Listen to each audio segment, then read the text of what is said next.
Kafez baken, lehenengoak izan ginen espresorekin bateragarriak diren kapsula konpostagarriak merkaturatzen. Orain, hobetzeko eta kafea bikain atera dadin aldatu egin ditugu. Zure kafeaz barista modura goza dezazun eta planeta jasangarri modura zaintzen segi dezazun. Jarri zure bake, zure modura.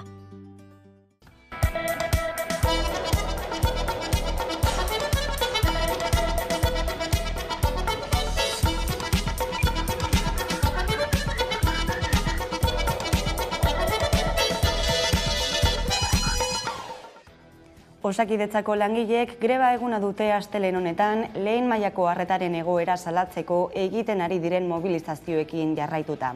Ospitaleetan eta osasun mentaleko zentroetan egin dute greba gaur, Zatze, ELA, LAB, Comisiones Obreras, UGT eta ESK sindikatuek deituta. Mobilizazioak egin dituzte goizean zehar Bilbon, Donostian eta Gasteizen ere. Sindikatuek diote eurek badutela negoziatzeko borondatea, baina Osakidetzako zuzendaritzak pausorik ematen ez badu, mobilizazioekin jarraituko dutela eta ez direla mahai sektorialera itzuliko ohartarazi dute. Kaixo guztioi, eguerdion eta ongi etorriak gurean gaur magazinera. Egunero legez, Deustuko estudioetatik ari gara, zuzenean eta hemendik eta ordu biterdiak bitartean Euskal Herrian zein munduan gertatutakoak azaltzen saiatuko gara, informazioa, analizia, iritzia eta entretenimenduaren bitartez. Maiatzak 16 ditu gaur, astelena da, eta atzokoan izan zen erizainen eguna. Egun horren harira, Arabako erizainen elkargoak ibilaldia antolatu du. Urtero maiatzaren 12an erizainen eguna ospatzen da eta aurten Arabako erizainen elkargoak pausoz pauso zure osasunagatik ibilaldia antolatu du herritar guztiei zuzenduta dagoena eta Foru Plazatik abiatu dena. Gure asmoa da ez bakarrik erizainak egon baizik eta herritarrek, ezta? Orduan, Foru Plazatik irtengo da, eta gero, erdiritik joango da, eta gero, Florida, zendatik Arbentiaraino, eta gero buelta berriro Foru Plazaraino. 8 kilometroko ibilaldi honek erizainen lana eta kolektiboa hobeto ezagutzeko aukera eman du. Honekin be nahi dugu erakustea gizarteari, bakarrik ez gaudela ospitaletan eta osasun zentroetan. Baizik eta gaude kalean erakusteko be gu funtzio garrantzitsua daukagula. Pandemia oso aldi gogorra izan da erizainentzat eta Arabako erizainen elkargotik argi daukate zein den haien zeregin garrantzitsuena. Erizainen paper nagusiena izan da jendearen ondoan egotea. Ze denok dakigu ospitaletan jendea bakarrik egon behar izan dela eta principal lana da zainketa eta pazienteen ondoan egotea. Pausoz pauso zure osasunagatik ibilaldia ez ezik datorren maiatzaren 20an bisturia eta pintzela artea eta medikuntza hitzaldia eskainiko da Europa jauregian, azken urtean erretiro hartu duten langileei omenaldia egiteko. Eta lan arloari begira osalanek emandako datuen arabera, urtarriletik apirilera lan ezbeharrak 5% areagotu dira Euskal Autonomia Erkidegoan. Horrek esan nahi du, 101 ezbehar izan direla egunero bataz beste. Zifra horiek lanaldiko lan istripuak eta initinere erregistratutakoak barne hartzen dituzte. Hau da, lantokian bertan izandakoak edo lantokira joateko edo itzultzeko bidean jasotakoak. Lanaldian ezbehar gehien izan dituen sektorea, zerbitzuena izan da, eta horren atzetik daude ere industria, eraikuntza eta nekazaritza, abeltzaintza eta arrantza. Eta gai saldatuta, Jesus Izagirre gudariaren zurrak jaioterrira itzuli ziren bart, hain zuzen ere Gabiriara, Gipuzkoara, eta ekitaldi xume batekin egin zioten ongi etorria. Izan ere, Aiotaren Amaiur bataioko sargentua zen eta Kandido Sasetaren argindupean borrokatu zen matxino fasisten aurka. Musika, Larrabetzu eta Zornotzaren arteko mendian hil zuten duela 95 urte. Ordutik, Bilboko hilerrian egon ondoren, haren ezurrak jaioterrira itzuli zituzten atzo. 1936ko gerran eta ondorengo urteetan hildako 60 lagunen gorpuzkiak berreskuratzeko lanean jarraitzen dute Begoñako hilerrian. Eta asteburuarekin jarraituta, Balmasedan 100 urte egin dute atzera, hain zuzen Erdi Aroan murgildu direlako Erdi Aroko merkatuarekin.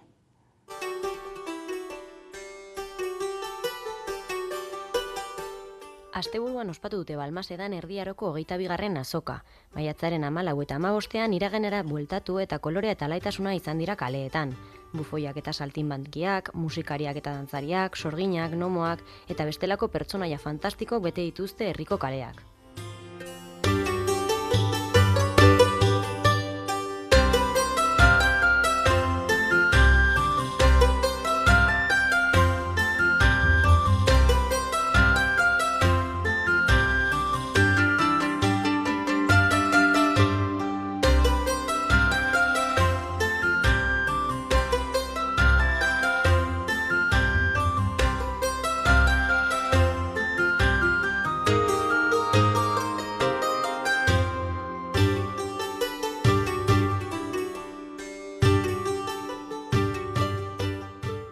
Gazteetan helduentzako lekua izan da jai honetan eta askotariko ekintzak izan dira goizeko lehen ordutik gauera arte.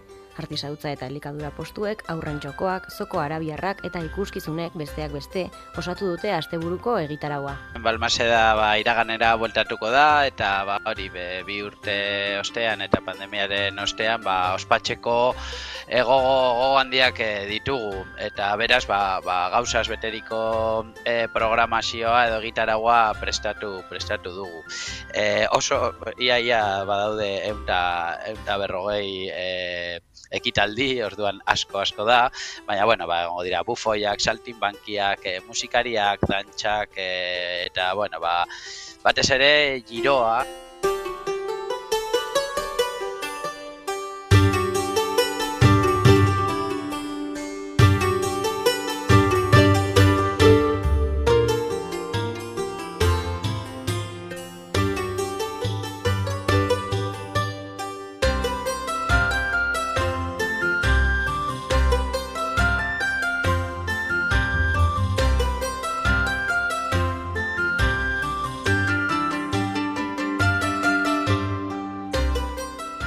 Kanpamentua ere izan da eta bertan garaiko gerlarien ohiturak eta eguneroko bizitza, simbologia eta bitxikeria batzuk ezagutu ahal izan dira. Horrez gain, bi erakusketa tematiko antolatu dituzte. Bata inkisizioak erabilitako tortura ganberei buruzkoa eta bestea historiari buruzko beste pasadizo eta bitxikeria batzuk azaldu dituena.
Horixe beraz asteburuko Balmasedako Erdi Aroko azoka, bizilagunek bereziki asko itxaron behar izan duten ekimena, 2 urteren ondoren, pandemiaren ondoren egin ahal izan delako behingoz, eta pantailanen bestaldean dugu Ander Ribero, Balmasedako udaletik, eguerdion.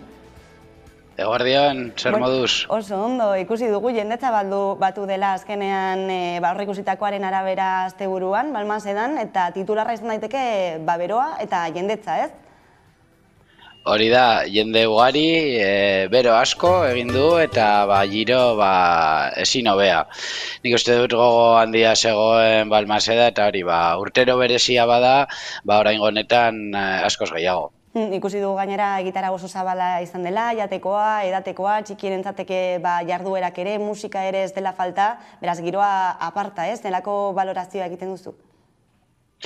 Balorazioa oso ona da, hori, antzespenak, musika, kaleko antzerkiak, ipuin kontalariak, eta ez dira egon gora berarik horrela importanteak, orduan dena oso ondo atera da, eta hori, posposik asoka atera den moduan. Eta familian gozatzeko aukera izan dute gainera, adin guztietako jendea topatu delako bertan Balmaseran, kanpotik ere etorritako jendea izan da, ezta? Beraz, argi utzi da, ez, hamarkadetik hamarkadara tradizio hau egin duzuen bezala, aurrerantzean ere jarraituko duzuela egiten, ez? Belaunaldiak badaudela prest horretarako.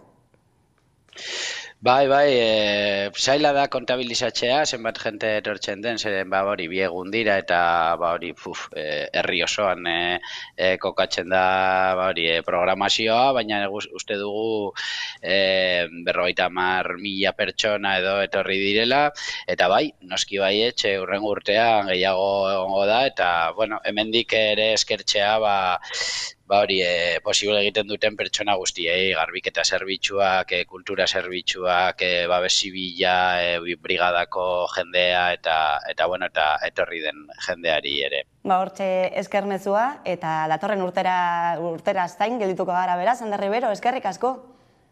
Eskerrik asko, ondo ibili. Eta berri gehiagorekin jarraituko dugu aurrera, eta Euskal presoei dagokienean, Atristein auziak zabalduriko bideari ekitea espero du Etxerat elkarteak. Abokatuek dioten neurri bera antzeko egoeratan aplikatzea espero dutela. Eta hala adierazi duten zuzen ere Durangon egin duten batzar nazionalean.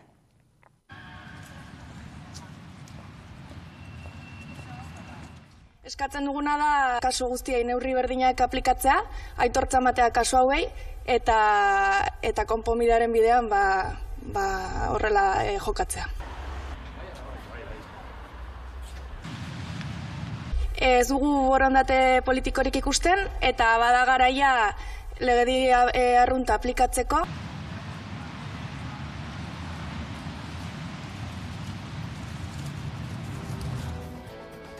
Era berean, Sarek agerraldia egin du gaur goizean Gasteizen, aurreko astean Europako Giza Eskubideen Auzitegiak berretzitako epaiarekin lotuta, berrespen hau gainontzeko kasuentzako oinarri izan behar lukeela uste baitu Sarek. Eta gaitzatatu behar dugu eta Donostiara joko dugu izan ere, erraustegiaren aurkako mugimendua, Zubietan erekitako erraustegiraino ibilaldia egin zuen larun batean, oinezko martxan mobilizatu ziren, agintaria exigitzeko erraustegia bertan bera usteko.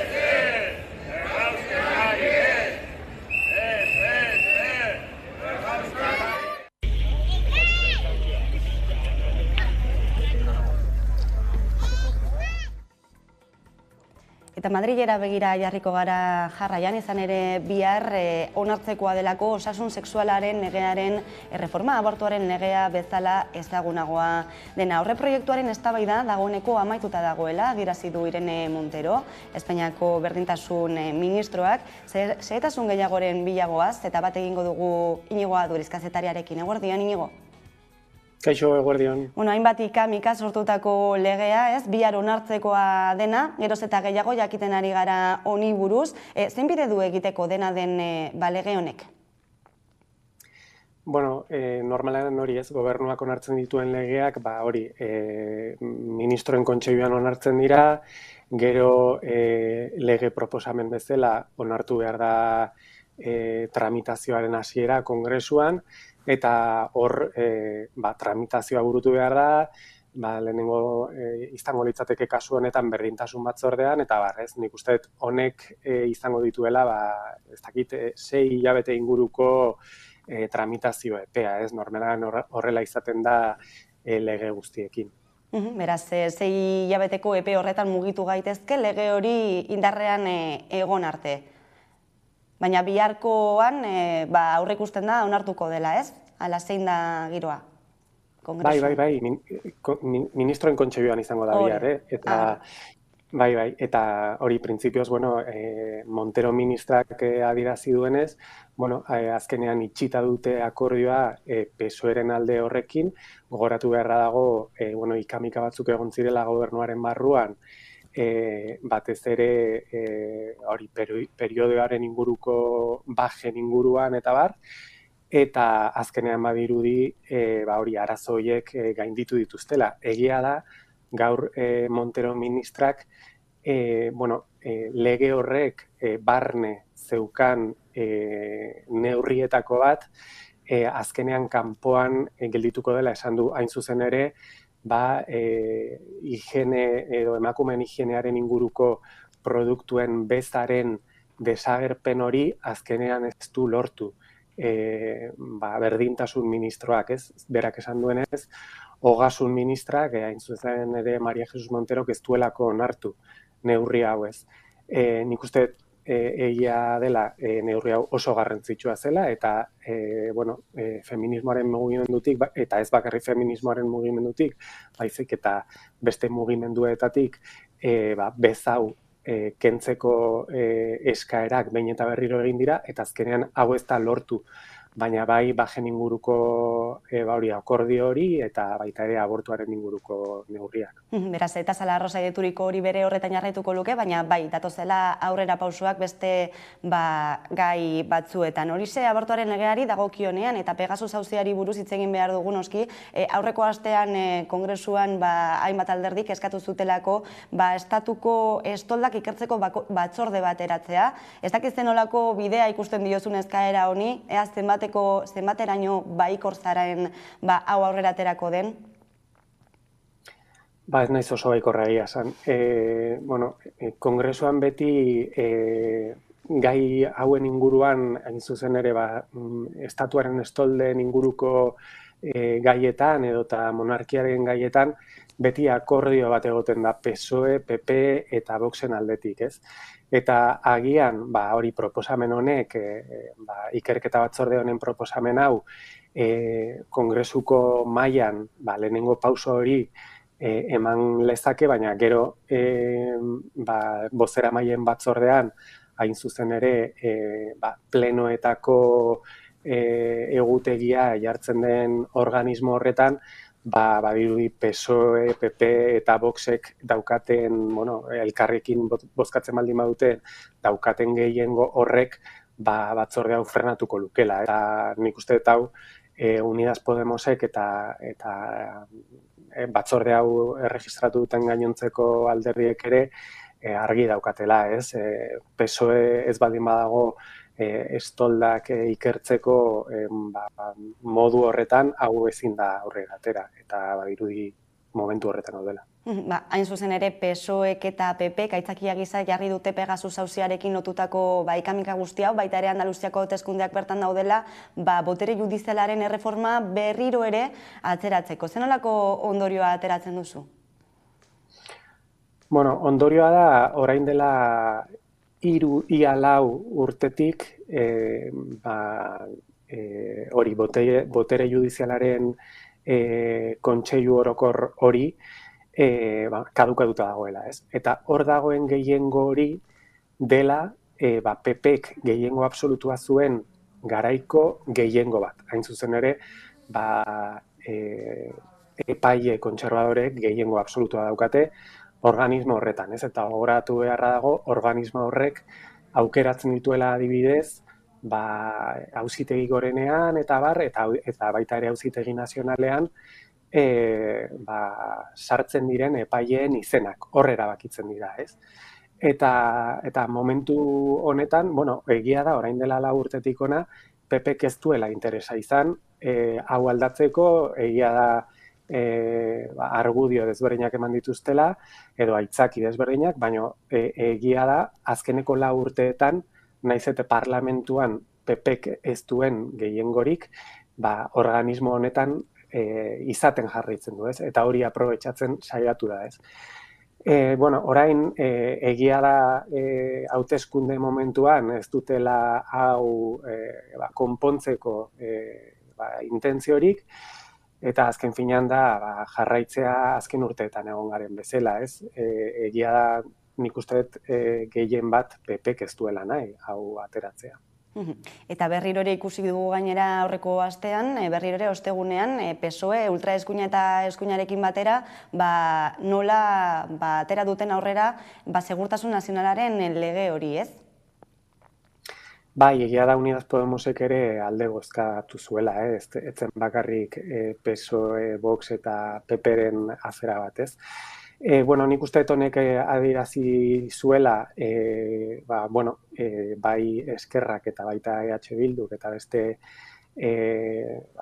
gobernuaren bazkide horiek oso haserre daudela espioitza kasu horrekin, eta legegintzaldiaren azkeneko etapa honetan, gauzak zailak jartzeko mehatxu hori mahai gainean daukatela, ez? Eta, gobernuak, egia da gobernuak batzuetan geometria variable hori aplikatu nahi izan duela, hain zuzen ere eskubiko alderdiekin akordioak lortzeko ezkerrekoekin lortu ezin izan dituenean, baina hemendik aurrera nik uste dut gelditzen diren legeak onartzeko gobernuak nahi edo ez ezkerra beharko duela, ez?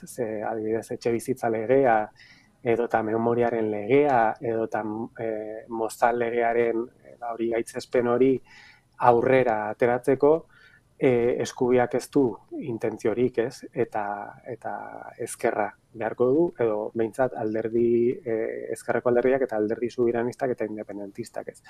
Eta nik uste hurrengo asteetan zehaztuko dela gobernuak lortzen duen beste behin alderdi hauekin konpontzea edo behintzat esplikazioak ematea espioitzaren kasuan edo aske edo ase edo nahi beste esplikazioa emango dituela berriro bere ganatzeko ez hauen babes. Adi jarraituko dugu baita ere zein den Madrilen egunerokotasuna, Iñigo Aduriz, eskerrik asko beste behin puntu guzti hauen gakoak emategatik. Eskerrik asko zuei, egun ona pasa. Eta energiari lotuta, gazaren prezioa mugatu du Madrilek, argindarraren prezioa 40% inguru merketzea espero da horren arabera, baina neurria ez da ekainaren erdiraldera arte indarrean sartuko. Argindarra sortzeko erabiltzen den gas naturalaren prezioa mugatzeko izan ere, Espainiako gobernuak ostiral honetan onartu duen mekanismoa ekainean sartuko da indarrean, eta 12 hilabeteko iraupena izango du. Handizkako merkatuan argindarraren salneurria 40% murriztea espero dute. Gaur argitaratu da sistema berria aldizkari ofizialean, baina Europar Batasunaren behin betiko onarpenaren menpe dago eta litekeena da esan bezala astebete edo 10 egun atzeratzea erabat indarrean sartzeko, beraz ordurarte ez da doikuntzarik egingo. Eta kulturari helduta, Batzen Religion talde Kaliforniarrak Barakaldoko Bekeko holtza gainean izan da bart, 42 urteko ibilbidea duen punk taldeaz gozatzeko aukera izan dute milaka lagunek.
kiroletan emakumezkoen itzulia amaituta Demi Bolerik nagusitu da eta emakumezkoen itzuliko lehen txapelduna bilakatu da.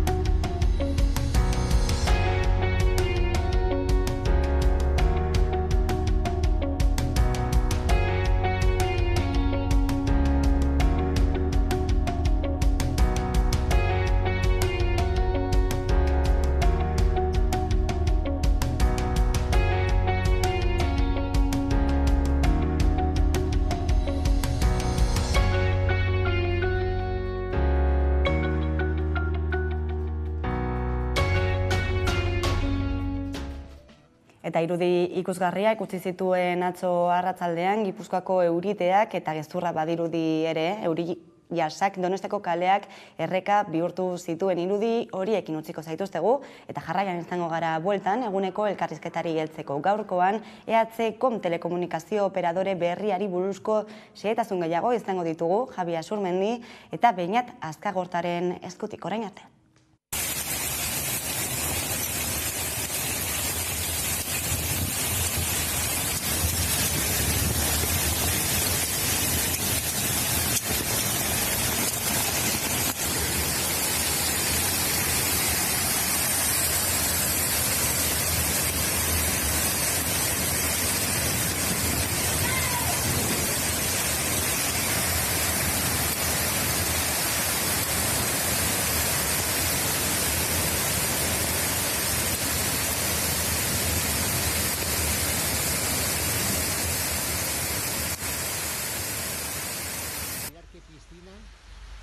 Al deporte.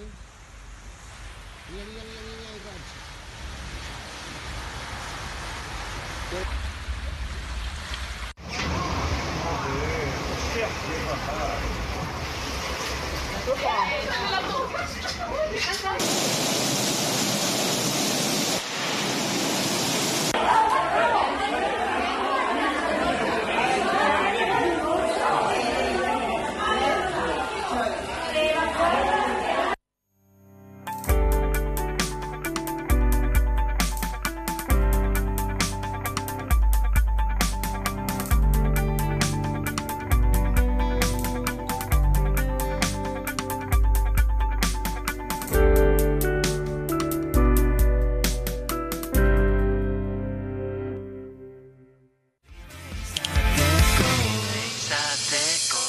Euskal Herriko aktualitatea ikusteko eta jarraitzeko beste modu bat da Hamaika Telebista.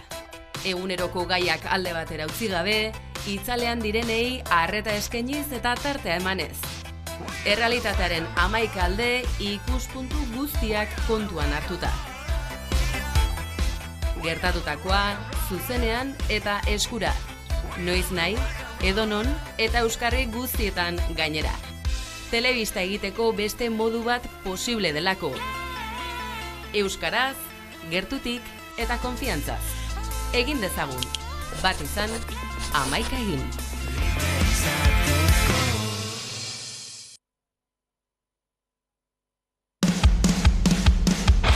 Hola, tío, asfaldiko. Ondo, Andria zelan. Talanian galdatzen badiazu, erantzungo dizut. Nondik hasi ez dakit, benetan diozut. Ni neu izorrauta, bizkarre zurra jota. Ikusmena galtzen, da prostata bizatzen. Emaztea, hobeto ematen da. Bada urte bete beste batekin joan zela. Atzo ikusi nuen, guzti zapainduta. Ta hemen pasiatzen langabezian nagota.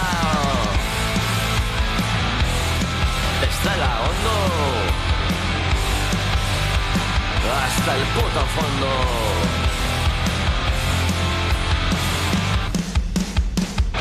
Por cierto, zeu itxura ona daukazu. Ondo, ez? Zuzeuk esan dezu, dena itxura da. Kanpotik badirudi, barrutik ez dala. familia ondo dijoa, ez da arazoa, baina zerbait falta zait, hori da gakoa. Enpresa aurrera doa, ezin naiz kexatu, ez da buruko minak, soinetik hankendu, baina zerbait falta zait, hori da gakoa.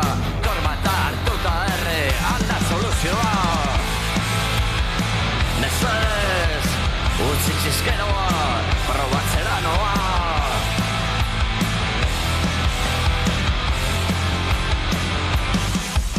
Galdetzen badiazu, erantzungo dizut, nondik hasi ez dakit, benetan diozut.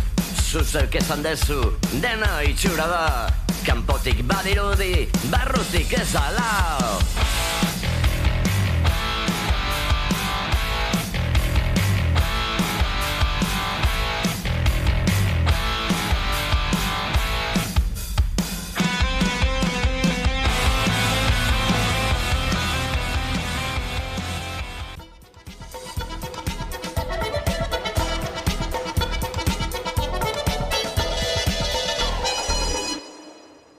Eta egunero legez, eguneko elkarrizketari atea irekiko diogu, eta gaurkoan EHCom telekomunikazio operadorearen proiektua gehiago ezagutzeko aukera izango dugu, eta horretarako gaurkoan gurekin ditugu, baina Azkar Gorta, EHComeko langilea, eguerdion. Eguerdion, bai. Eta Javi Asurmendi, udalbiltzako lehendakaria, eguerdion. Eguerdion, bai. Bueno, esan duzu ez, aipatu berri duzu, operadore neutro publiko komunitarioa dela EHCom, zer esan nahi du horrek?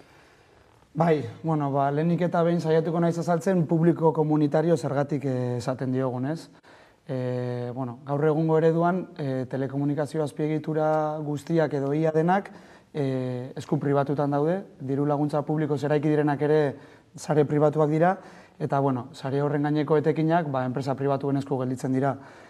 Guk eraiki nahi ditugun azpiegiturak aldiz publiko komunitarioak izango dira, tokian tokiko herritarren esku geldituko direlako, beraien azpiegitura propio gisa, eta gainera irabazi asmorik gabekoak garenez, etekinik balego, etekin horiek azpiegituretan edo komunitatean berrinbertituko liratekelako. Eta azken finean, guk bereizten ditugu gobernantza publiko komunitario horretan, 3 erpin direla udala, herritarrak eta ehun sozioekonomikoa, eta hor sartuko lirateke tokian tokiko operadoreak eta bestelako eragileak. Eta hori publiko komunitarioari dagokionez, eta operadore neutro zer den azaltzeko, azken finean sare horiek irekiak eta partekatuak direnez, operadore neutroa izango litzateke azpiegitura partekatu horiek kudeatzen dituena, eta azpiegitura horiek ustiatzen dituzten operadoren arteko elkarrekintza justua dela bermatzen duen eragilea. Berrikuntza itzela, beraz, ez? Dakarrena EHComek gainera aurkezpen ekitaldian txalapartarekin hasi zineten, txalapartarekin hasi zenten ekitaldi hori, esan ez beteriko ekintza izan zena, ez?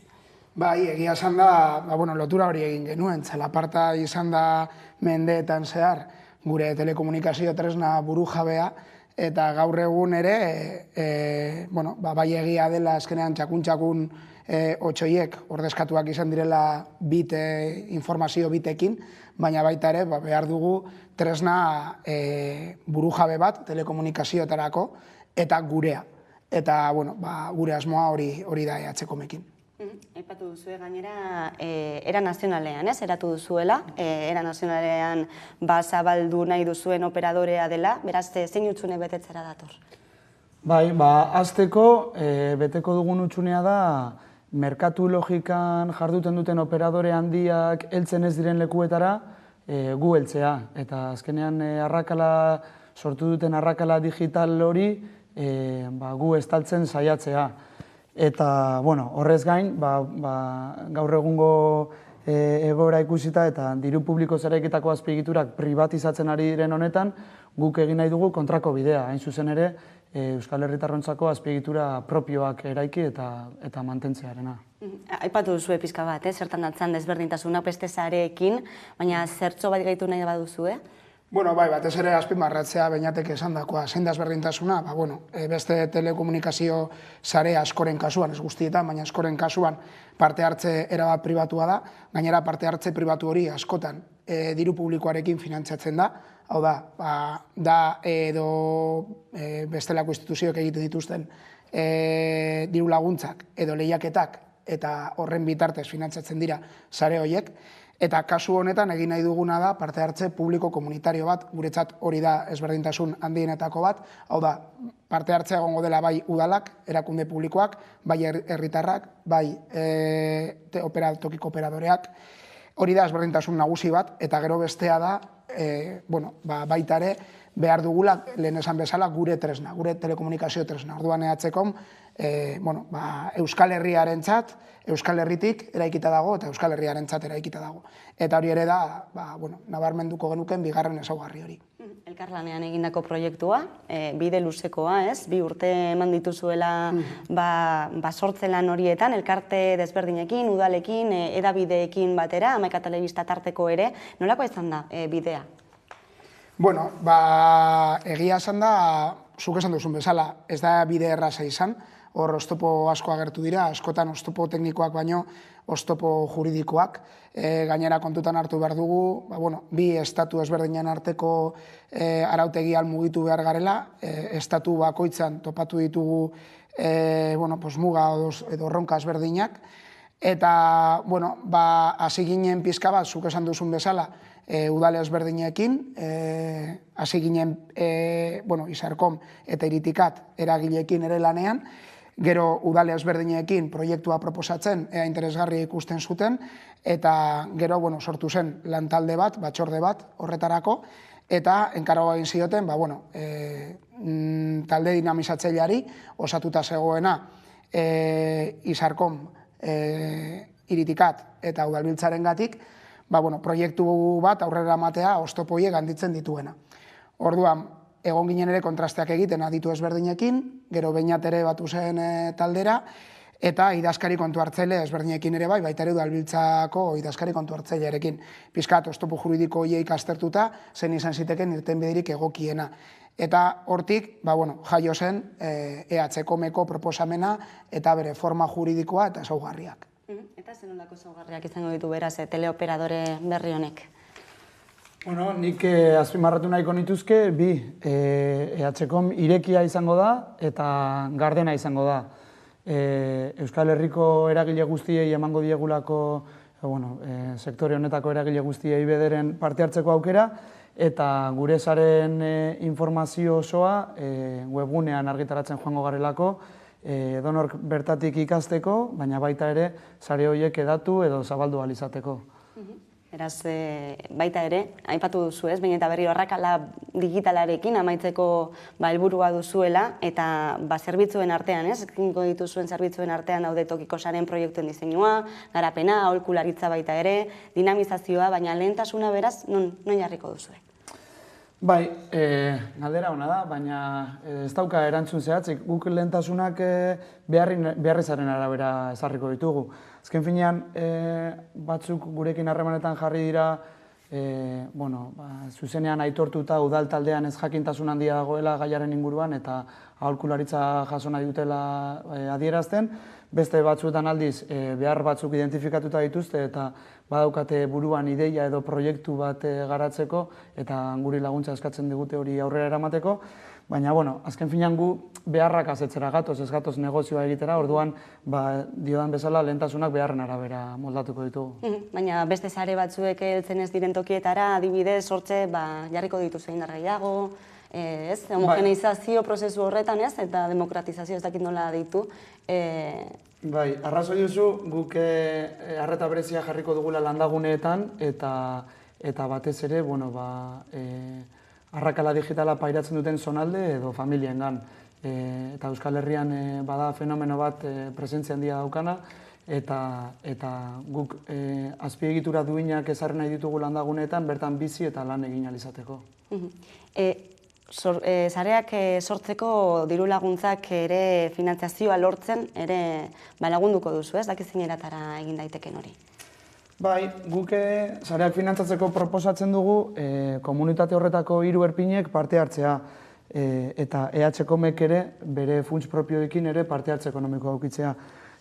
Udalei ematen diegu ekarpen ekonomikoa egiteko beta, gehienetan kontratazio bidez edo horrelako zerbitzuak edo obrak kontratatzen, aldiz azpiegiturak erabiliko dituzten operadorei mantenu kostuak eta abar estaltzeko eskatzen diegu kopuru bat, eta kasu konkretu batzuetan ere, herritarrei beraiei eskatzen diegu, beraien sarearen atala eros dezaten, apur bat bermatzeko sarearen jabe direla eta buru jabeki erabakiko dutela sare horrekin zer egiten den. Esan duzunaren hildutek ez, kooperatibismoa eta baita ere lehen aipatu zuen tresna publiko komunitarioak ez, horrien aldeko apustua egiten duzue proiektu honekin. Zergaitik autu hori?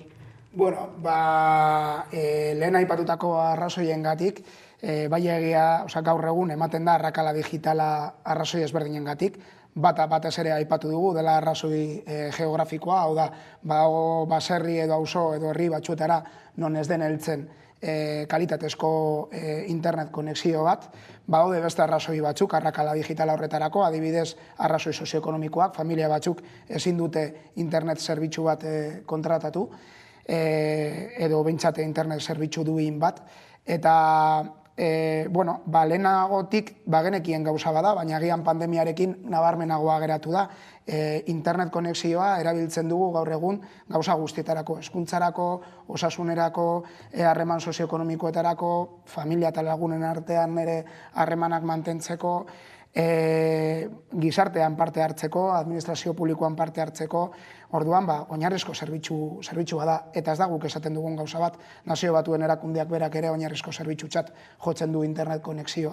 Orduan, bai egia dela, agian telekomunikazio buru jabetza aipatzen dugunean, arrotzago geratzen zaigula beste hildo batzuetan baino, baina guk horren aldeko apostua egiten dugu buru jabetzaren aldeko apostua. Horrek zer esan nahi du, telekomunikazio azpiegiturak demokratizatu behar direla, hau da, herritarren esku jarri behar direla, gaur egun multinazional handien esku dauden ez bezala, herritarren esku jarri, herritarrak ahaldun du, herritarren erabakimena, sare hoien inguruko gobernantza eta erabakimena herritarren esku jarri, eta era berean, herri bezala, herri ikuspegitik ere, gure azpiegitura propioak sortzen joatea. Orduan horregaitik egiten dugu horren aldeko apostua. Eta kooperatibismoa, sare hoien demokratizazioaren hildo berean, guk argi geneukan, sare horren inguruko erabakimena izan berzela bi mailetan.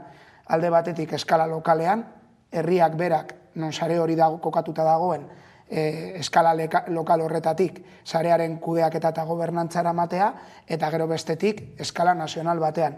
Hau da, Euskal Herriko ikuspegitik, azpiegitura nazional hori bestera batean ere gobernantza bat proposatu, eta baita ere azpiegiturak sortu, herri bezala gure telekomunikazio azpiegitura propioak eduki dezagun. Beraz, horregatik guztiagatik garrantzi berezi hartzen dute ez, horrelako ekimenek privatizazioaren aurka egiteko, eta baita ere buru jabetza aipatu zuen, azpiegintza bezala ez, urratsak ematerako orduan ez, nolabaiteko pisua hartzen dute horrelako proiektuek. Bai, hori da, azkenean lehen esan bezala, aurreko galderan esan bezala, funtsezkoa da azpiegitura hauek jendearen esku egotea, alde batetik, eta bestetik ere, herri bezala gure azpiegitura propioak eukitzea eta garatzen joatea. Lehen aipatu duzu, ez dela bide erraza izan, oztopoak izan dituzuela bidetik, batez ere juridikoak, ez dakit zein motatakoak izan diren, zen nolako oztopoak irudikatu dituzue? Hori, agian hobeto Beñatek daki, bai. Bai, nik esango nuke, atzeko main zuzen sortu zela, problema, gaurko egiturek aurre egin ezin zioten problema bati zirrikitu legalak bilatzeko. Eta orduan funtsean berez, bide juridiko hori aztertzeko eta eman beharreko pausuak hasi ginen lehenengo momentutik ikusten. Eta gero, anekdota bezala behar bada aipatuko ditut, horrela, auki ditugun oztopo bezala, esate baterako guk dokumentazio guztia euskaraz garatu dugunez, eta bai estatutuak eta bai bestelako dokumentuak erregistratzerako orduan, hasieran baten notaritzak eskatu zigun erregistroan igual erderaratu beharko genituela, horren ondoren beste notaritza batekin jarri ginen kontaktuan hori euskaraz egin ahal izateko, eta gero beste kontu bat aipatuko dut nahiko garrantzitsua dena, gaur egun Euskal Herri osoan jarduteko administratiboki zatikatuta gaudenez, gu orain ari gara bidea aztertzen gure kooperatiba europear bezala inskribatzeko, hain zuzen mugaren bi aldeetan jardun ahal izateko, baina badakigu hori ere ez dela bide sinplea eta pausoak eman beharko ditugula Euskal Herriko esparru administratibo guztietan arazo legalik gabe jarduteko. Kooperatiba bada ere, EHkom, zenolako bazkideak izango ditu? Bai, hori aipatu beharko genuke, ze guk beti, esaten dugu EHkom Euskal Herritarrentzako sortu dela eta herrigintza proiektu dela, baina egia da bazkidetza ez dagoela zabalik edozein norbanakorentzat. Orduan guk 3 motatako bazkideak bereizten ditugu, alde batetik langileak, bestetik erabiltzaileak eta azkenik laguntzaileak. Eta apur bat horrela zehazteko bakoitzak zer esan nahi duen, bazkide erabiltzaileen artean guk sartzen ditugu batik bat udalak, tokiko operadoreak eta gero gure azpiegiturak erabili ditzakeen beste edozein herri ekimen. Eta laguntzaileen artean aldiz barkatu, gure egitasmoarekin bat egiten duen edozein eragilea, esate baterako udalbiltza bera edo iritikat kooperatiba. Beraz, 3 bazkidetza horiek aurreko astean egin zenuten aurkezpena, beraz, dagoeneko martxan da, EHkom, esan daiteke? Bai, dagoeneko martxan da, izan ere ja ari gara herri batzutan lanean, eta, proiektuak badoaz ja hasten, eta bai, esan dezakegu ari garela ja da. Bai, zenolako harrera izan du? Gu oso pozik gelditu ginen aurkezpenaren ostean, gu ere jakitun gara eta kontziente gara aurrean daukagun erronka ez dela makala eta apal-apalekin beharko diogula bideari gure tresna xumeekin, baina konpromiso hartu dugu bidea urratzen joateko buru jabetzaren alde pausoak ematen eta horre gongo gara eta bidean topatuko gara udalerri. Eta ez dakit aurreikuspenik egiterik dagoen, zer espero duzu edo zer nahiko zenukete ez, hemendik urte betera, esaterako? Edo epe laburrera. Holako proiektuetan urte bete agian epe motza da eta ibilbide luzeagoko proiektuak izaten dira. Baina zer nahiko genuke, azkenean Euskal Herriko herri ezberdinetan telekomunikazio komunitateak sortzen joatea, sare horiek, beren maila lokaleko sare horiek kooperatibak sortzen joatea, jendeak horren beharra ikustea eta horretan parte hartzea eta pizkanaka, lehen esan bezala, bi eskal horietan, bai maila lokalean eta bai maila nazionalean, gure sareen jabe edo jabe baino, gure sareen kontrola eta kudeatzea eta gobernantza hartzen joatea. Dena den norbaitek gehiago jakin nahiko balu, webguneare izango duzu, ezta? Badaukaguia da eta mundu guztiari luzatzen digu gonbidapena bai webgunean edo bai e-mail bidez edo telefonoz gurekin harremanetan jartzeko eta edozein dela ere daukaten kezka edo ekarpena hitz egingo dugu. Horixe beraz, EHkom telekomunikazio teleoperadore berria maila nazionalean, eskerrik asko, xehetasun guztiak emateagatik, Javi Asurmendi udalbiltzako lehendakaria eta Beñat Azkargorta EHkomeko langilea, eskerrik asko. Esker zuei. Horixe gaurko elkarrizketa, tarte bat eta jarraian itzuliko gara gaurko solasaldiarekin. Gaurkoan gurekin izango ditugu Nekane Gartzia eta baita ere Carlos Renedo, orain arte.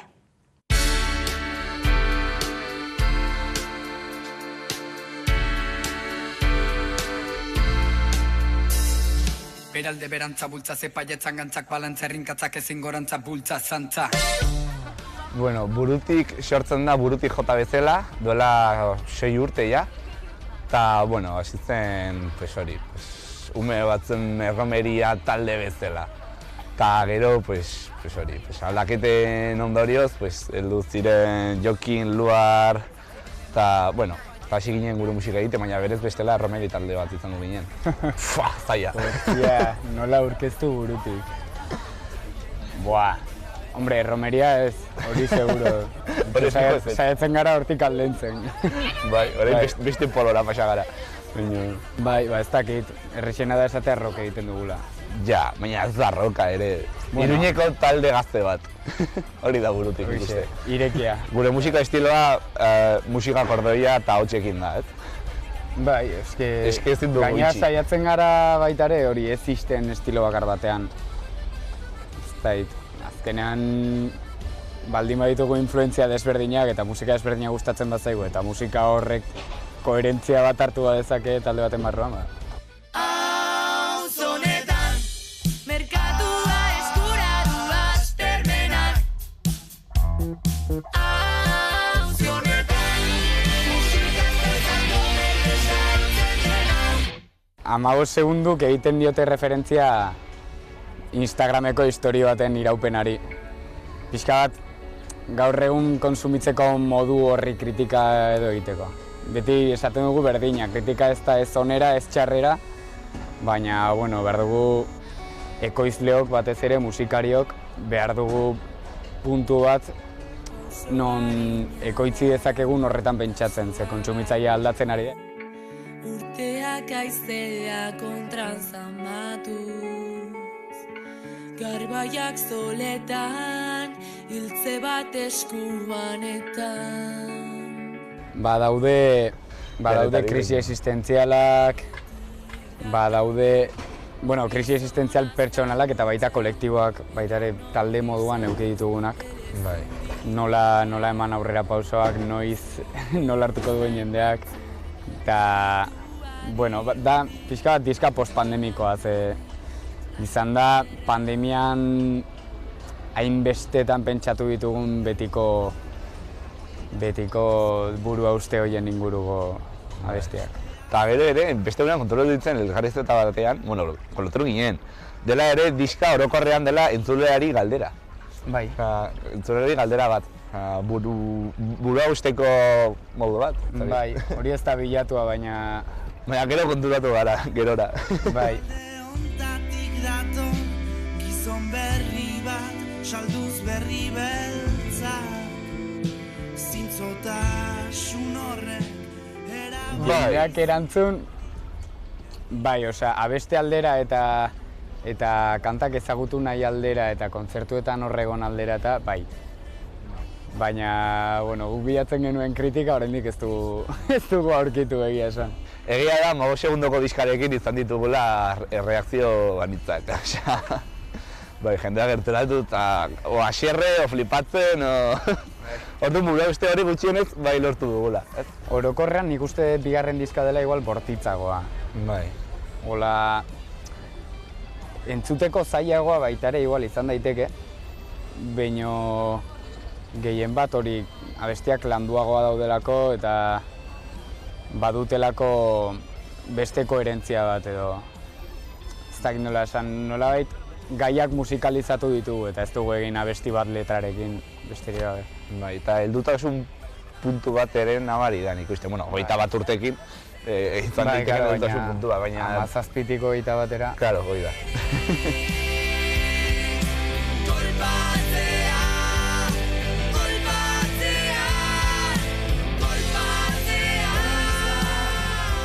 Nik uste alde nahi jotzea, ez dago ere beste helbururik.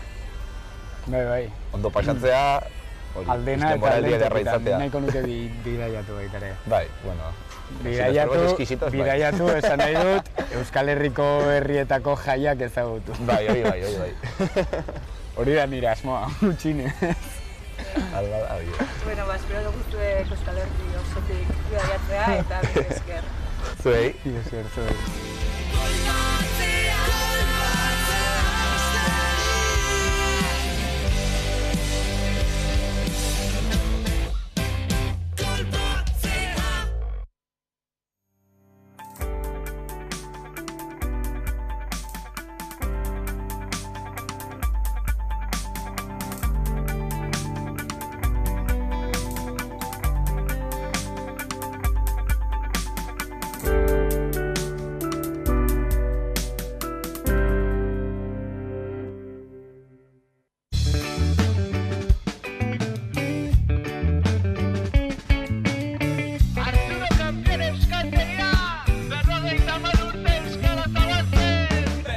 Arturo Kampion euskaltegia dugu. 1978tik gaude egoitza hauetan, baina euskaltegia bera lehenago sortu zen, 1971-72 ikasturtean ja bere estatutuekin eta garaiko aukera legalekin entitate juridikoa duen zerbait da. Euskal Herriko lehen biziko euskaltegietakoa da. Eta, Iruñeko lehenengoa, hori zalantzari gabe. Eta lehenagotik, noski, euskaltegiatzen utxetik sortu. Ari ziren eskolak ematen, hainbat lokaletan, auzo-elkartetan, eskolapioen lokal batzutan, ez dakiz zer, hainbat tokitan ari ziren eskolak ematen, eta hori pixka bat biltzeko, koordinatzeko, tantolatzeko sortu zen euskaltegia. Euskaltegia sortu zen nolabait frankismoaren amaierako giro ametslari eta borrokalari hartatik nolabait, ez? Berpizkunde bat izan zuen euskal kultura orokorrean, eta nolabait hizkuntzaren berreskurapenak ere bai, nolabait gainera, ez dakit, nolabaiteko militantziatzat hartzen zuen jendeak euskara ikastea edo berreskuratzea, eta irakasleak ere, nolabait, unibertsitatean ari ziren ikasle euskaldunak ziren, ikasle horiei euskarak ematen zizkietena, batzuetan musutru, beste batzuetan xoix batzuk kobratuta, hor, ez dakit jende asko ibili zen, esan dugu, giroa orokorrean borborrean zegoela, alde askotatik, baina baita euskararen eta euskal kulturaren aldetik ere. Orduan, hor izan zen jende euskalduna, euskaltzalea, horako taldeak sortzen hasi ziren, horiek denek ekimen handiko jendea ziren eta hasi ziren berehala gauzak antolatzen, ekitaldi kulturalak, euskara klase txiki batzuk hasieran, eta gero handiagoak, ikastolak sortzen hasi ziren, euskaltegiak, gau eskolak lehenago, eta beraz, jende askoren ekarpenari esker sortu zen mugimendua, eta gero mugimendu horrek eman zuen zehazki gau eskolak sortzea eta euskaltegia sortzea, eta badira izen ezagun batzuk, Patxi Zabaleta, Iñaki Zabaleta, Torkizuna kulturelkartea, eta horre Kuntxillos eta Jorge Cortés Izal, eta izen asko dira, izenak ematen hasteak duen arriskua hori da, beti geldituko dela baten bat bazterrean, baina talde lana izan zela, esan dezakegu, euskararen aldeko konpromiso eta ilusio handia zuen jendeak sortu zuen proiektua. Eta proiektuaren finantziazioan kanpion pasatzen ziren ikasle eta irakasle guztiek ere laguntzen zuten. Garai hartan, eroso hartzen 500 pezetako bono bat, konvertible en acciones, esaten zutena, finantziazioan laguntzeko. Berrogeita marurte amaik histori, nor-nori norta nor-nori, bani pasatzea gogoan ditzaturik gertatu zen. Urtero egiten dugu kurso bukaeran festa handi bat, irakasle eta ikasle guztiekin, eta aspaldiko lagun asko etortzen dira, ikasle izandakoak, irakasle izandakoak, ez guk modu, ez dakit, humoretsuan edo San Arturo esaten dugu festa hori. Beti maiatzaren 20aren bueltan izaten da, eta urtero egiten dugu bazkari handi bat, eta gero gehienetan Jarauta 79 txaranga etortzen da gurekin, eta arratsalean haiekin egiten dugu dantzaldia, eta festa egun polita izaten da. Aurten, 50. urte urrena dela eta pentsatu dugu egun horri gauza gehiago eranztea eta egun beteago antolatzea. Orduan, betiko formatu hori mantenduko dugu bazkaria eta dantzaldia Jarauta 79ekin, gainera Jarauta 79 40 urte egiten ditu aurten. Eta goizean hasita prestatzen ari gara ekitaldi sorta bat, eguerdi aldean edo egiteko, alde zarrean, euskaltegia izan zen lehenengo egoitzan ekitaldi txiki bat egin nahi dugu konpoina karrikan, han hasi baitzen, gero lokal honetara pasatu ginen eta ez dakit oregarri gisako zerbait. Lakatxo bat edo jarri edo lako zerbait. Eta, bertsoak, dantza, musika, bermu garai horretan aldezarrean barnak harrika dantzan eta ibiltzeko. Eta gero ja bazkaltzea joango gara, dantzaldea egingo dugu arratsaldean eta gauerako prestatu dugu festa berezi bat, euskarazko kantutegia, nolabait, kantutegiari astinalditxo bat emateko karaoke formatoan. Beraz, oso festa polita izanen da, divertigarria, eta jende guztia dago konbidatuta parte hartzera, gainera egun luzea izanen denez, aukera dago goizekora etortzeko edo bazkaltzera gelditu, atxaldekora hurbildu, karaokean parte hartzeko, ez dakit, kompromiso maila diferentetarako aukera ematen du. Marute amaik histori Berrokita marute amaik histori Nor-nori norta nor-nori Bani pasatzea ongi Gogoan hiltzaturik gertatu zen hori Apa, kampion! Ion! Berrogeita marute eta segi jaitzina.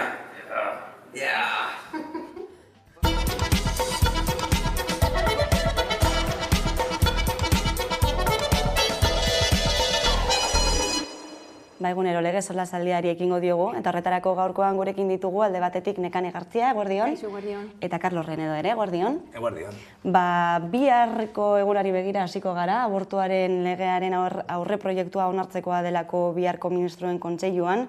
Berrikuntzarik nagusiena, aipatu duguna egun hauetan, 16 eta 17 urte bitartekoek ez dutela gurasoen baimenik beharko haurdunaldia eteteko, baina berrikuntza gehiago ere badakarrela aurre proiektu honek. Besteak beste, hileko mingarria dutenei, baja aitortuko zaiela. Tasala arroza ditutako hori bertan bera gelditu da.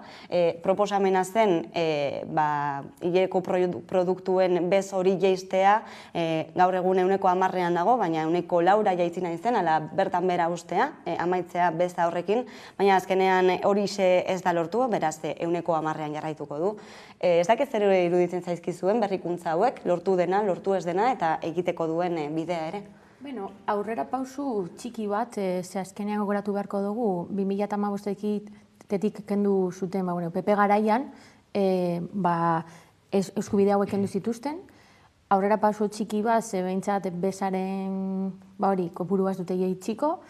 Berriro ikusten dugu, beste gauzei buruz jeitzen dituzte, gasolinarekin eta baina, pizkat berriro mikromatxismoak edo horrelakoak daude berriz, eta bebai aipatzekoa da, berriz ere gobernu koalizioaren gatazkan daude, eta ez dira aurrera pausoak ematen bien artean, eta azkenean gu gara sufritzen dugunak. Agian pausu txikia, baina esango genuke estatuko gobernuak igual egin duen lege aurrerako jena urte hauetan, gobernuko lege aurrerako jena.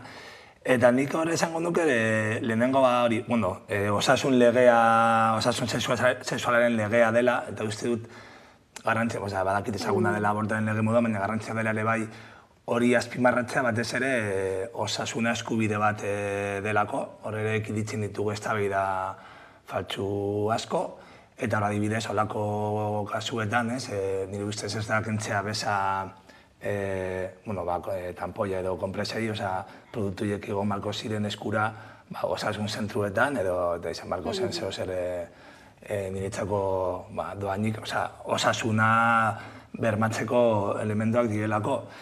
Eta gero esatea, kritika moduan, gizon askok, orain 2022an, zigarela empatia apur bat ere izaten eta bizka pentsatzen zer den hileko izatea eta badela zer mingarria eta horren ondorioz gian bizitza normalarekin ezin dela emakumeak ezin du jarraitu bizitza normal batekin ez bakarrik lan produktiboan, baizik eta lan erreproduktibotan eta bestelako aferetan.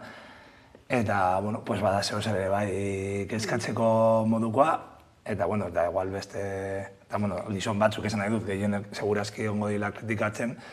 Eta gaur irakurtzen duenez, Rufianek esaten zuena, segurazki gizonok izango agenu hilekoa, egongo zen aste osoko baja eskubidea, eta egongo zen Bertino Osborne iragartzen konpresako Baina, bueno, tamalez, oraindik egon behar gara. Bai, guztiz zurekin, azkenean aste honetako solosaldea izan da, hori ez, gizon askok esaten, jo, eta guk zergatik ez dugu hori baja hau hartzen eta gitzerio, a ber, eske oraindik gaude horrela, ez, eta puerka moduan, ez dakit nondik ateratzen diran jende hauek, baina, bueno, aurrera pausuak onak dira, aipatzekoa da Japonen, edo Txinan badekote, uste du Japonen, badekote hori, eskubide hau, baina ia inor ez du ausartzen baja hori hartza. Hemen ikusiko dugu, zebintxakero bat zer gertatzen den enpresetan, baina bueno, aurrera pasu ona da, eta nik uste gehiago egin behar dela bebai kontziliazioaren arira bebai familietan. Aurrera pausua, beraz zuentzat, gu kalera irten gara, izan ere herritarren iritzia jasotzeko naia ere izan dugu. Hauxe da lortu ditugun adierazpenak. Espainiako gobernuak ospitale publiko guztietan abortatzeko eskubidea bermatu nahi du. Eta gurasoen baimenik gabe, haurdunaldia eteteko adina 16 urtera murriztu. Horrez gain, hilekoaren min handiengatik 3 eguneko baja hartzeko aukera eta emakumeen higiene produktuei beza kendu nahi die Madrilgo gobernuak. Maiatzaren 12an aurreratu zuten lege proiektuan jasotzen diren neurriak eta asteartean zirriborroa Espainiako ministroen kontseilura eramango dute. Egoera horrela 11 telebista kalera atera da. Zer uste dute herritarrek abortuaren adina 16 urtera murriztea edota hilekoaren min handiengatik 3 eguneko baja hartu ahal izatea? Hau da jaso duguna. Dira gauzak,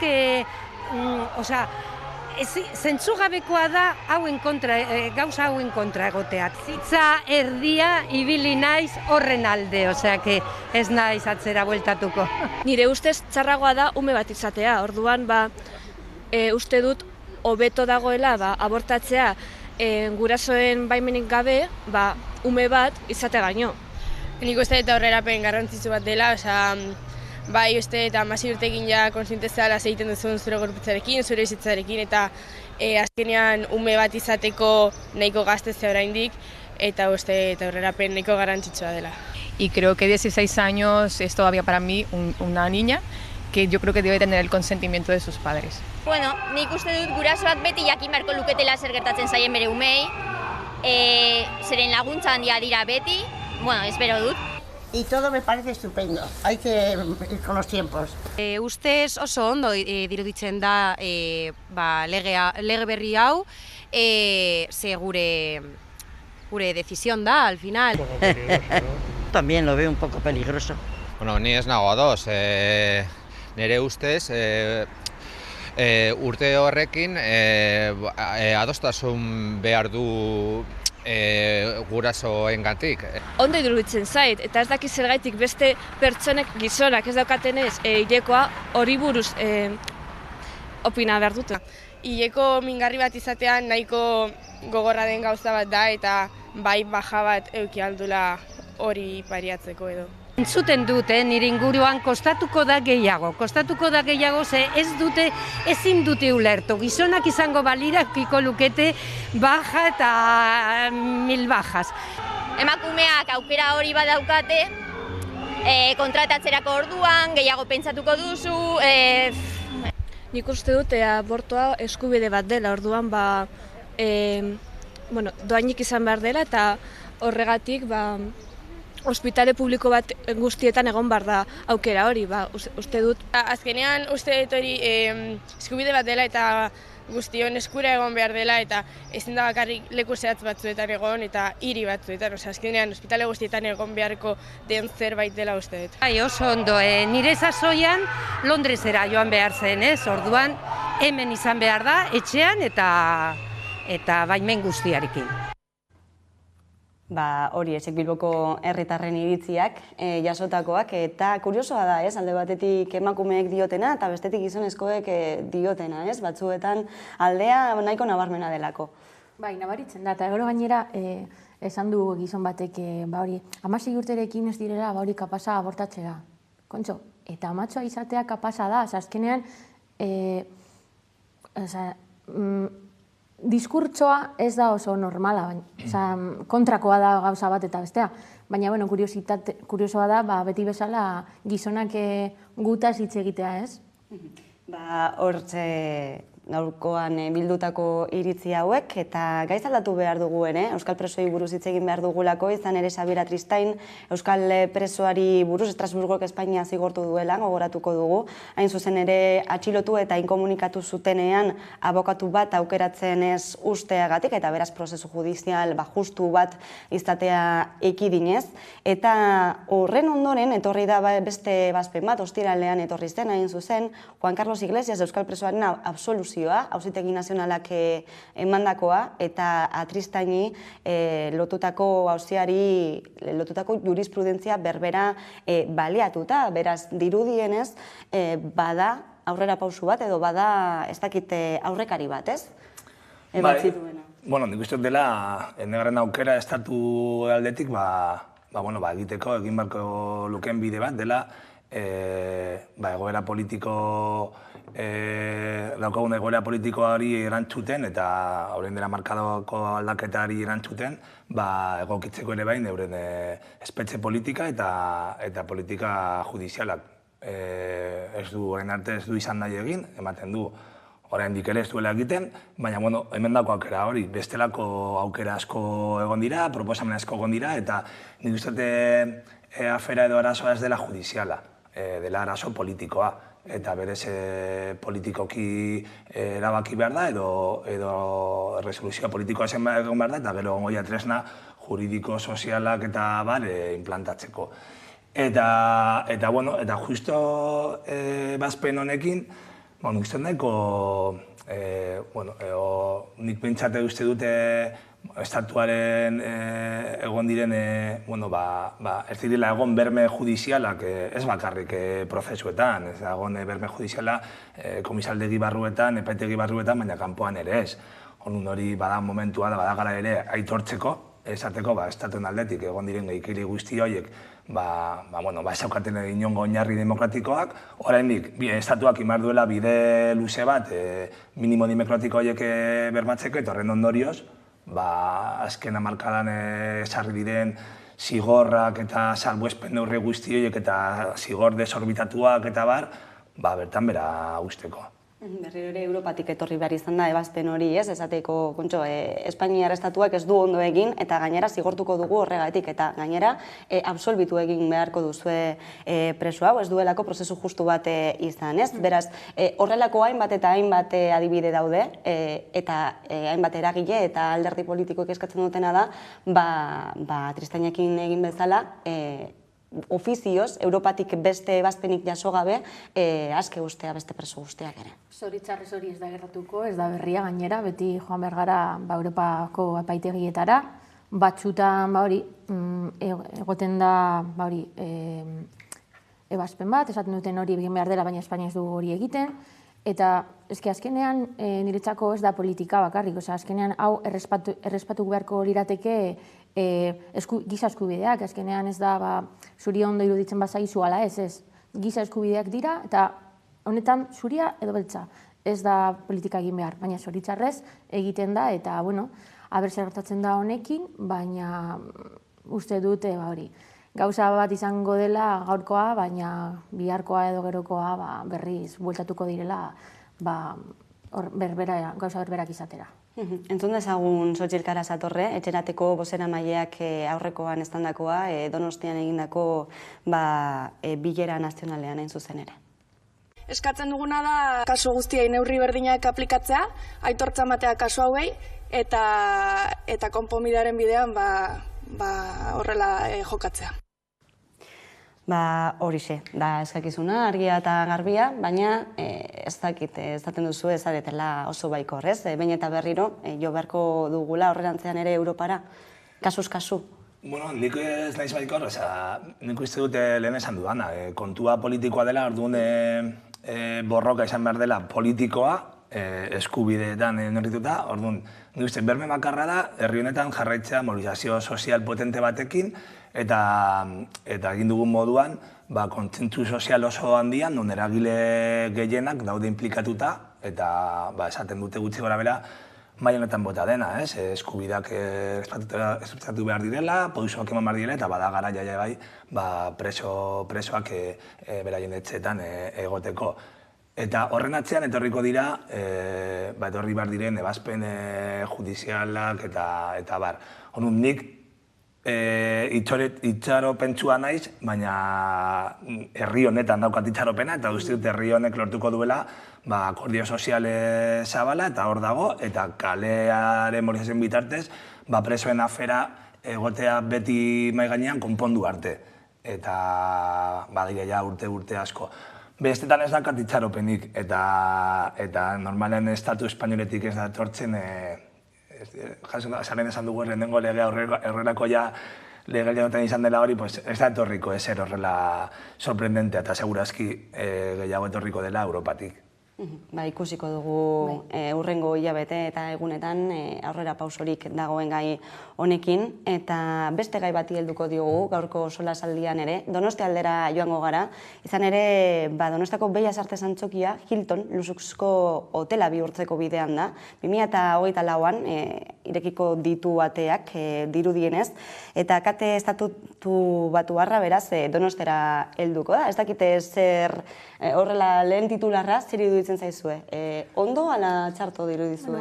Azkenean, ezer gutxi esan, azkenean gustatzen bazai ala ez, gauza pribatu bat da, baina, zoritxarrez, gauden agian turismoaren esplotazioa gehiago egiten, eta, klaro, azkenean turismoa ondo dago, baina, pixkat, murriztu beharko duten ikustet, azkenean, klaro, hau zer nahi dugu, Benidorm bat izatea, edo Magaluf, edo...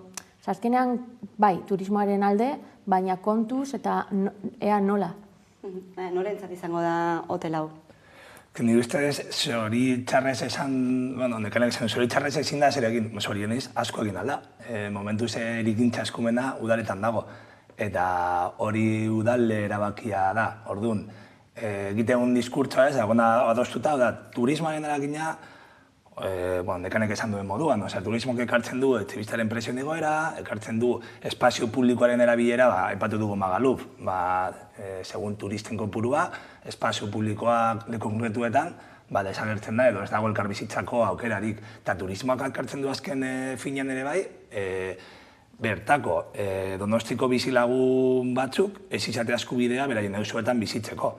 Junbarko dira kanpora, etortzen direlako momentu batzuetan, bakasunen moduan, segurazki, gure lagunak ez dira jungo horretara, hotelera, etorriko dira pertsona batzuk, kontsumitzea Donostiko hiria pare bat egunetan, eta modu lujuesko modu batean, orduan ere, auzo horretan egongo den eskaintza ez esango bizilagunentzat. Eta zorionez, badaude aukerak ere hori gelditzeko. Eta Zumaian, oso gertu dagoen herri batean, aspaldi, iaz jarri zen moratoria bat, ez emateko ja turismoko, kasuraten izan zen etxebiztako piso turistikoekin, baina, turismoko plaza horien inguruan gogoeta bat egiteko, desateko. Zenbat plaza dira onargarriak, jasangarriak guri hirian. Goaz hori arautzea, goaz esatera nun egon behar diren bizilagun edo turista berri horiek, eta goaz bilatzea zozer horrekatxa, baina ez bakarrik turismoaren jarduaren kontra goteko, baizik eta nahi badugu hiri bat izatea bizigarria eta jarduera ekonomiko horrekatu bat izateko hori arautu behar da. Eta jakin behar dugu ze jarduera ekonomiko egon behar den eta non. Eta oso guztiak ez dira berdinak, eta uste dut badagoela aukera ere bai, horren inguruko gogoeta bat egiteko batez ere inteligenteak izateagatik. Nahi badugu etorkizun batean ekonomikoki esapostatzea dena bakarrik jarduera batengatik turismoa hobeto dela diversifikatzea. Baina, Donostin ez da kasua, ez da postua.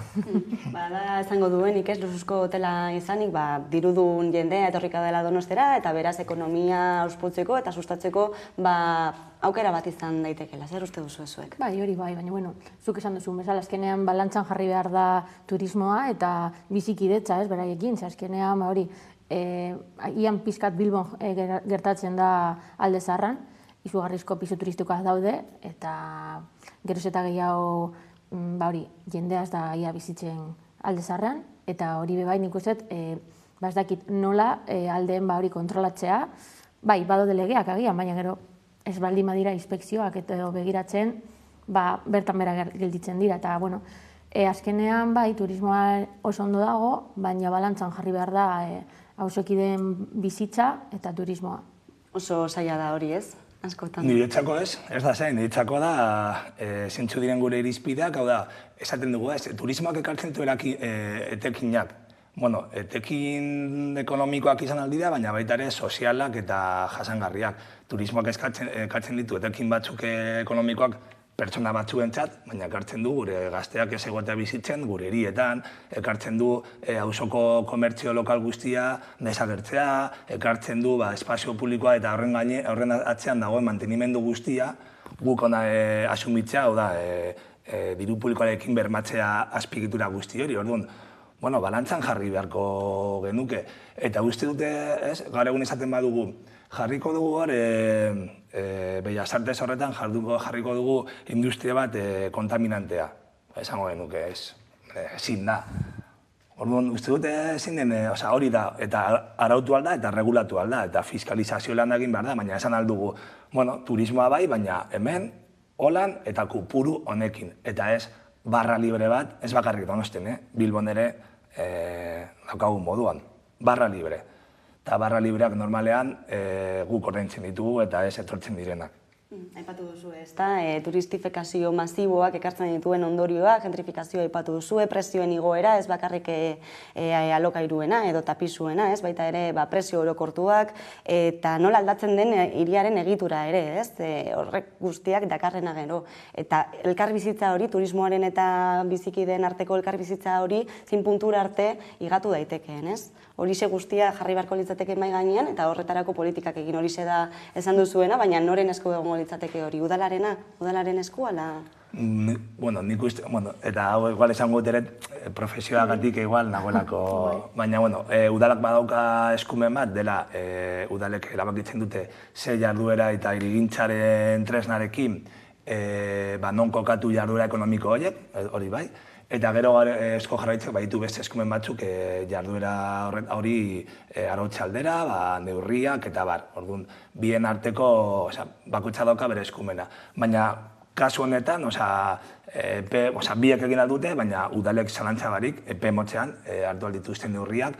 Eta, badaude ja esan dudan moduan, Zumaian gogoeta daude egiten eta egin dut apostu hori.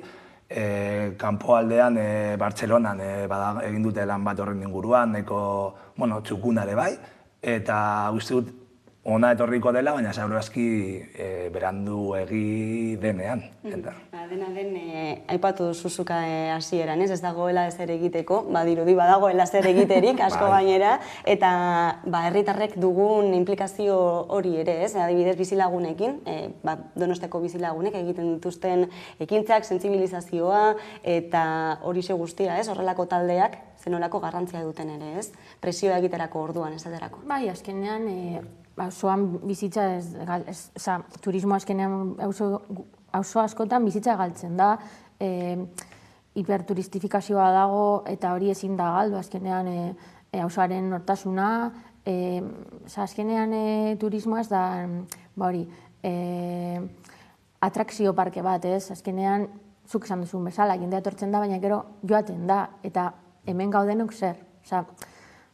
Horrela jarri behar dugu, balantzan eta zerbait egitea behintzat.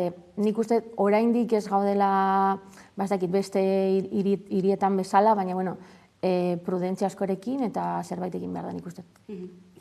Turismoa ezin daiteke erabat deslotu, ez, ekintza ekonomikoarekin edo eta kontsumoarekin, ez? Gaur egungo ereduarekin behintzat, ez? Oso lotuta dagoela kontsumo jarduera bat izateko, ez? Eta horrek dakarrenarekin ere. Bai, nik uste baina zuk aipatu duzuna. Lehenengo bermea dela komunitatea, auzoko komunitatea egotea antolatuta. Segurazki lehenengo fiskalizazio lanak komunitateak egingo du. Hotelak dira la punta del iceberg, baina horren atzean badaude jarduera ekonomiko edo turismoko jarduera egiten diren beste azpiegitura alegalak edo ilegalak deklaratu gabe eta bar. Eta uste dut, esan duguna, gentrifikazioan dut esaten dut, hitz bat ez zaidala gustatzen, baina maila goren, hau da, zu ateralzara zure auzotik beste bizilagun beste klaseko bizilagun batzu datozelako, eta zu pobrea zaren ezun behar zara, baina ja, etortzea norbait ez datorrela bizitzera, bakarrik datorrela pasatzera gau bat, ze gainera zorionez oso itxarrez gure hirietan egoten den denbora da, oso jendea etortzen da, eta nahi du dena kontsumitu. Aurrekoan bota zuten irratian, hemen etortzen diren kruzeroak getxora eta horrela, daukate egun bateko plana, eta egun batean egiten dute Bizkaia osoa kontsumitu. Urdaibai, Ondarru ikusteko segurazki hori eskanan egiten den produktuen produzio hori, Guggenheim, pintxo bat, eta gero juten dira Lisboara. Eta pentsatzen duen, daude kontsumitzen gure lurraldea, gure Bizkaia osoa, 8-10 orduetan.